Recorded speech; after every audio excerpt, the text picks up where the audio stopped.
রুশ ক্ষেপণাস্ত্র হামলায় ইউক্রেনে থাকা ভারতীয় ওষুধ কোম্পানি কুসুম ফার্মাসিউটিক্যালস এর একটি গুদামঘর ধ্বংস হয়ে গেছে।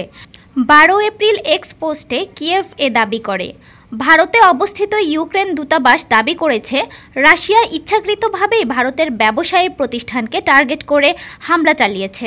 ইউক্রেন দূতাবাস জানিয়েছে, রাশিয়া ভারতীয় ওষুধ কোম্পানি কুসুমের গুদামঘরে ক্ষেপণাস্ত্র হামলা চালিয়েছে। ভারতের সঙ্গে বন্ধুত্বপূর্ণ সম্পর্ক থাকা সত্ত্বেও মস্কো ইচ্ছাকৃতভাবে ভারতীয় ব্যবসায়ী প্রতিষ্ঠানের উপরে হামলা চালিয়েছে। হামলা চালিয়ে তারা শিশু ও বৃদ্ধদের জন্য তৈরিকৃত ওষুধ ধ্বংস করেছে। ইউক্রেনে নিযুক্ত ব্রিটেনের রাষ্ট্রদূত মার্টিন হ্যারিস অভিযোগ করে বলেন, রাশিয়ার ড্রোনগুলো কিয়েভের একটি বড় ফার্মাসিউটিক্যালসের গুদাম সম্পূর্ণভাবে ধ্বংস করে দিয়েছে। এতে প্রবীণ ও শিশুদের প্রয়োজনীয় ওষুধের স্টক পুড়ে গেছে।